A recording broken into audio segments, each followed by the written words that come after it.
Hello there, my name's Nigel Vardy and this is the extended version of the Mr. Frostbite blog about raising the bar. You see, since the dawn of time, older generations have always educated the young, inspired the young, and children have always looked up to their parents, their guardians, teachers, role models. I wonder how many of us can still think of people we looked up to now. And we've lived and perhaps set our own lives by the examples those people have made. And these exemplars could be in anything. They could be in the family, they could be in education, in sport, they could be in exploration, they could be in business, in politics. The list just goes on. But, and this is a huge but, the older generation hold a huge responsibility for the younger generation, because what they say and how they inspire them and what they inspire them in sometimes can have far-reaching effects. Let me explain. The last year or so, and I'm not going to go on about it all, but we've seen huge changes in the way we live, the way we work, the way we travel. Mental health's a huge subject, but also so is resilience, so is the recovery.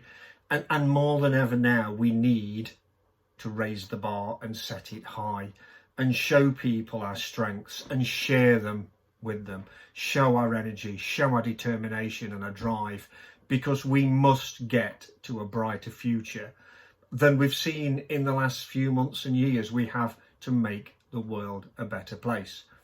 And presently, you cannot miss in the media that the so-called beautiful game of football is all over the place, and the Euros, the European Championships, are packing the television, certainly over here in England.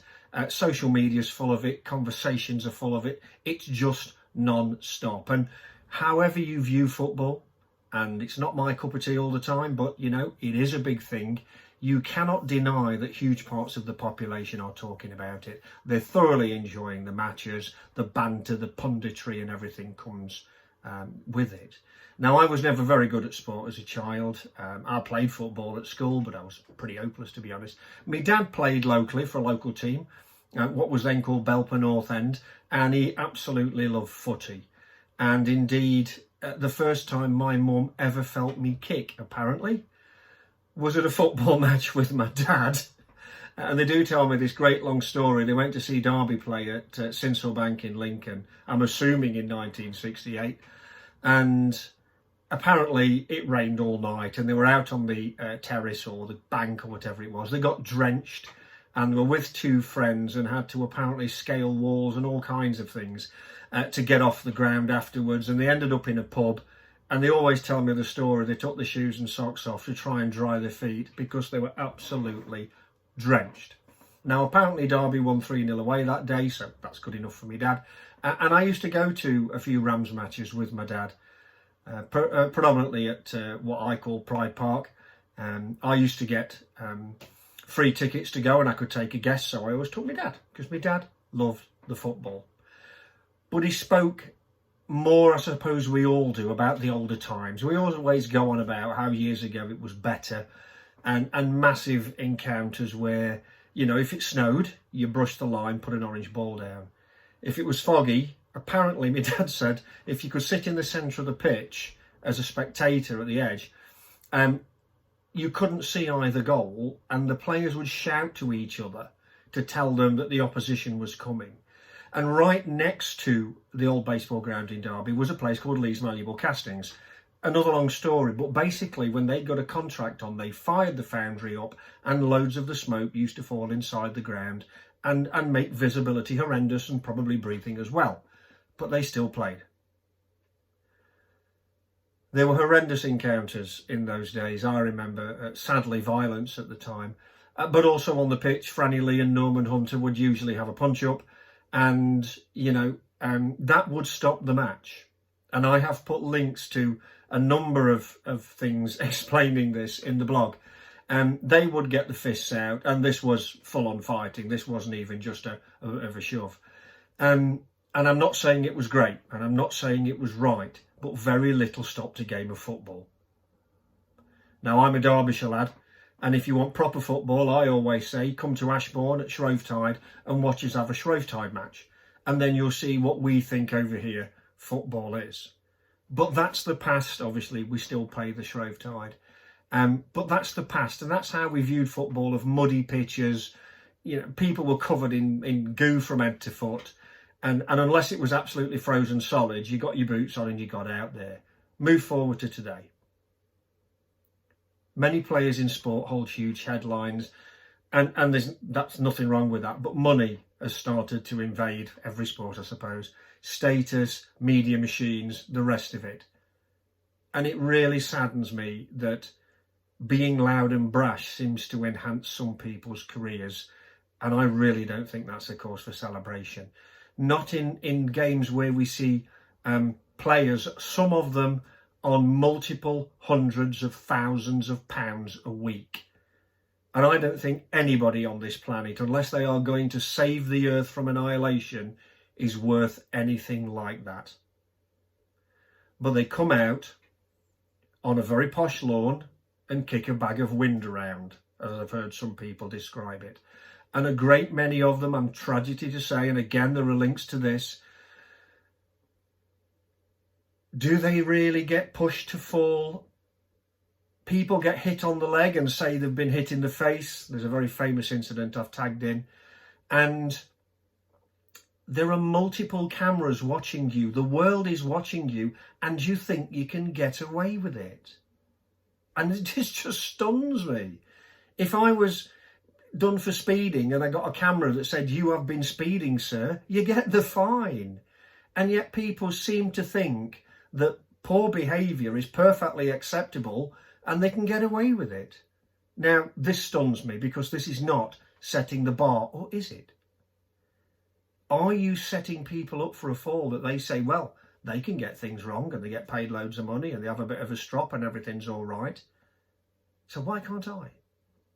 I mean, look back at the Olympics, 2012 Olympics. Kate Richardson-Walsh, she got a broken jaw in the first match. Now, hockey sticks are pretty hard. I've felt one or two in my time. One of my greatest fears as a child, as I was a terrible footballer, was that we had to play the girls at hockey when I was at secondary school in the 80s, and they absolutely destroyed us. With pleasure, probably. But, Kate Richardson, well, she gets a broken jaw in the first match. She has surgery between the games. She wears a special brace and she gets out and leads her team to victory. If something like that happened to a footballer, they'd be jumping up and down like a bunch of 3-year-olds. But people get on with it in other sports. Certainly rugby as well. I think they have sent really good examples with things like sin bins. You argue with the ref and you're out. If it's harder than that, then we've got a card system. But if we set the standard and we stick to it, I think it can pay real dividends. And for a lot of these other games, there's not even half the money in it. Even less than that, miles less. But they're playing for the love of the game, and they will go out and they will play regardless. Now, of course, if you want all-out combat on a pitch, go and watch St Trinian's. And particularly the hockey match, I have put the link in for you. That really is just carnage on two legs. But there are great examples out there to me, in sport mainly, and in the outdoors, where people really do set a very, very high bar, particularly what we need now, resilience and determination. I mean, you've only got to watch the Tour de France, and I love the Tour. Roglic and Geraint Thomas, both riders, both massively injured. I mean, Primož Roglic at one point described himself as the mummy. He was taken off the bike, just surface skin taken off. He was patched up to no tomorrow and insisted on riding. Obviously, he has since come out the Tour. But Thomas comes off the bike, dislocates his shoulder, gets back on the bike and continues riding. And there are dozens and dozens and dozens of cases of multiple crashes, people getting cut and bruised, refusing treatment, getting on the bike, and then the team cars have to follow behind with a guy hanging out the window with some kind of first aid kit trying to patch these folk as they're cycling at 30 miles an hour, because they just want to ride and they want to commit and they want to do it, and they're not going to writhe around on the floor waiting for somebody to punish somebody else, because they just get on the bike and ride. Wimbledon's on at the moment, and I saw Francesca Jones playing, who's got a rare genetic condition I apologise I can't even pronounce, but the acronym is EED. Again, there is a link in the blog. And I can relate to Francesca to a degree, because she's missing a finger on each hand and 3 toes on each feet. And yet she was in Wimbledon. Now, all right, she went out in the first round. But what determination, after masses of surgery and a condition, to get out and want to play tennis at the highest level. She left home at something like 9 years old to go overseas and work on it and work on it. And she does not use it as an excuse. She gets on with it, and God bless her as far as I'm concerned. Now, we all know about COVID. It's caused major disruption to lots of things, travel, people's jobs, their desires, their dreams have been put on hold. So let me ask you a question. Is it acceptable to fly across the world and climb a mountain? Certainly looking at your travel restrictions, because the Everest season this year was heavy. There were lots of people there, and yet COVID was rife from what the reports are saying in the camps. People were still coming in and out of camp because you've got to resupply it. Climbers were suffering COVID at high altitude. Nepali Indian hospitals were already under immense pressure, struggling for oxygen, and yet we think it's acceptable to fly across the world in not the middle of a pandemic, but certainly still ongoing heavily. And just because we think we can do it, we do it. And I absolutely despair. But I despair even more that not only do people want to do it, and there are horrible stories of people partying at base camp, why other people are struggling with lacks of oxygen, because obviously they've got money. That's the only thing I can think. But what makes me despair even more is we celebrate the achievements of these people as though nothing was wrong in the world. I find that really quite sad. Now, I'll set my own example. I've tried to live the life the best I can. Now, I'm no means perfect. You know, we all make mistakes, we all get things wrong, and I am repeatedly told that I set the bar too high. I've been told by people to manage my expectations. Well, we can all set our levels. We can all have opinions. It's whether we choose to stand up and voice them. And of course, we will attract people's opinions back. We will be criticised. But unless people stick their head above the parapet, then we'll never set the bar high. We will never give our views and allow people to make their own judgments. Now, please don't think I'm telling people how to live their lives or not to like football or any sport or whatever. Quite the opposite. If you want to watch the footy, you enjoy it. If you want to ride a bike, you enjoy it.